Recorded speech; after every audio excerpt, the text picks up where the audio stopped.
Soy estrella sobre el mar, soy milagrosa.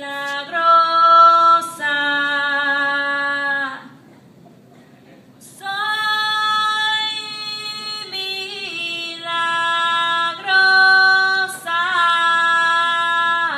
Soy piedra, palabra y poder. Soy milagrosa. Abuela.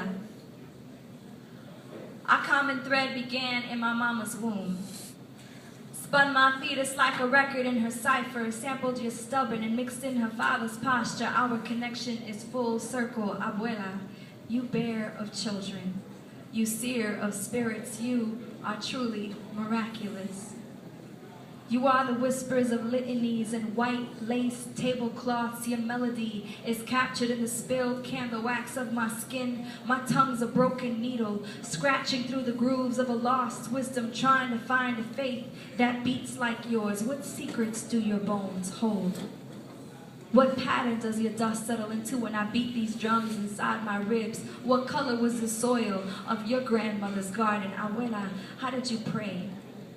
Did you store the memory of your creator in strands of hair tucked into scented soap boxes or placentas buried under avocado trees? What reservoir did you pull your faith from? Was it anything like this gumbo, this sancocho, this remix of rituals, a chant sampled from muscle memory and spirits that visit my dreams that I struggle to stir into discipline, to honor the unseen with these shells, this sage, these rudrashka and rosary beads, these white candles, crystals, statues, sweet water, honey rum, and sweet grass? Abuela, how did you pray before someone told you who your God should be?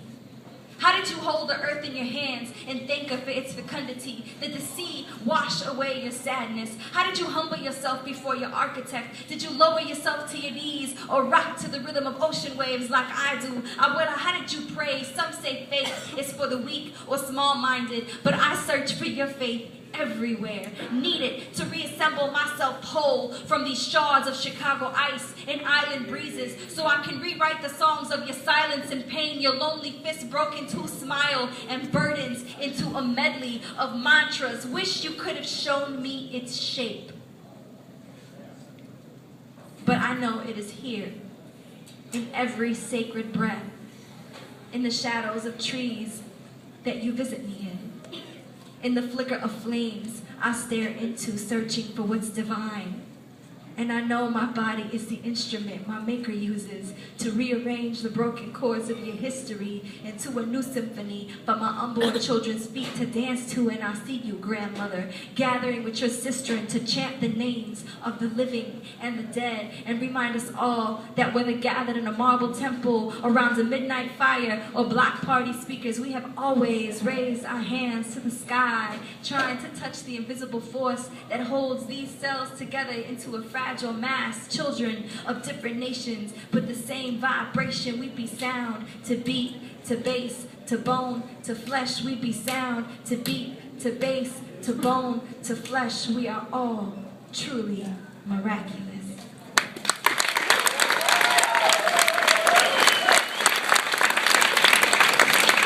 Okay. Last poem of the evening. Oh, baby. Oh man, I haven't seen that movie in a long time. So I want to thank y'all for coming out on a Friday night in the bustling metropolis of Saratoga Springs to come watch some poetry and stuff, and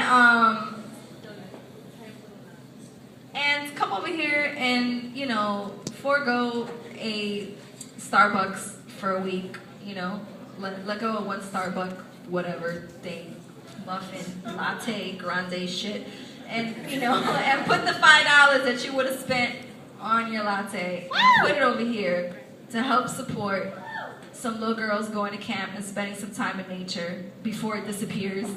Okay? Let's help save the nature. Let's help save the nature and send some girls to it, because women connected to nature and women connected to their own nature is a powerful thing and a force to be reckoned with on this planet. And I would venture to say it's what we need more of. So Camp Little Notch. Little Notch. No joke came to that one. Okay, so this piece is about my mother, who you've heard so much about this evening. And my mother's name is Carmen Maria Feliciano. And my mom cooks. Anybody got a mom who can cook? My mama cooks, yo. So if you don't have a mama who can cook, go make friends with somebody who said, get invited to dinner or something. But my mom cooks, she makes Puerto Rican food, you know, the way nobody makes it anymore, from scratch.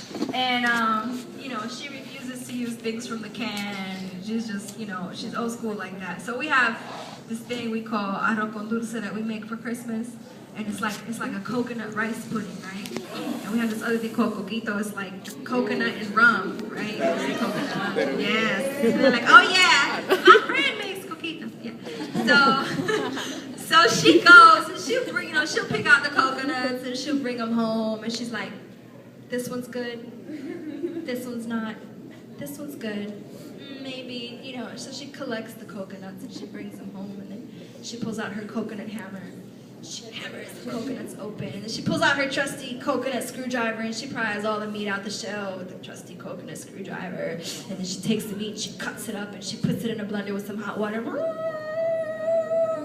And then she takes it, and she puts it in a bowl with like a strainer over it with a towel, and she lets all the water and the milk drip out. And then she sits there and she squeezes all the milk out by hand, complaining about her arthritis the entire time, like, ay, la mano me duele, coño. This is the last year I'm doing it. Next year there's gonna be no coquito. No coquito next year. I'm like, Mom, you just used the coconut milk from a can. It's like, I know, eso no sabe lo mismo. No, eso no sabe bien, no. So while I was working on this piece, I was thinking of a piropo. Anybody know what a piropo is? Yeah. Okay, un piropo es algo que los hombres le dicen a la mujer cuando están caminando por la calle, right? So it's like something a man will yell to a woman as she's walking down the street. It's a little pickup line, and it's like, it's supposed to be like slick, you know, like a little innuendo, and it rhymes, right? So there's one that says, si cocina como camina, ve como está el pegado. Which means, if you cook the way you walk, I'll even eat the rice that sticks to the bottom of the pot. That's clear as fuck.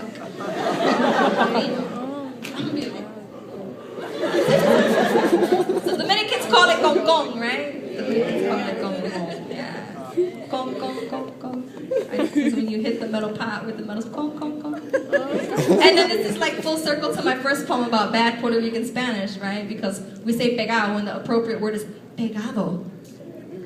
But we just cut the deal. We're like, oh, this is too hard, pegado. It's actually pegado, hombre, pegado. Está pegado. La rapa. La rapa? La rapa. Yeah. El concón. El concón, La la rapa. rapa. La rapa, I haven't heard that one. That's a new one. Add that to my Puerto Rican, Dominican, Cuban, Caribbean, Spanish, bad Spanish slang. Okay. Mommy's making mambo. Mommy's making mambo. She putting kings to shame. She got more flavor in her food than a Gran Combo's horn section. There is more of a get-down groove in my mother's kitchen than a Friday night at Copa. She puts Tito Puente to shame with the sabor in her cocina. In the domain of the Del Valle kitchen, my mother is the dictator. I refer to it as Carmen's culinary queendom. She becomes a cuisine conquistadora, wielding a freshly sharpened knife like a sword above her head. The towel becomes a whip with which she wipes every trace of spillage. The bottle of adobo is the shield against any possibility of blandness, and Goya doesn't stand a chance. Here, everything is fresh, no prepackaged shit. She is the menu mercenary, the soldier of soul food, the culinary commando. You better back the hell up, cause mommy's making mambo. She hangs her hats of iron chefs off the windowsill like roast up trophies and laughs at the sight of any edible food item. No meat in the freezer. Spam and corned beef in a can are transformed into virtual filet mignon. Rice cooks itself instantly at her command, and beans jump into bubbling pots, shrieking, "Carmen, please, please, cook me, master, please, I'm doing your spice." And Julia Child's mere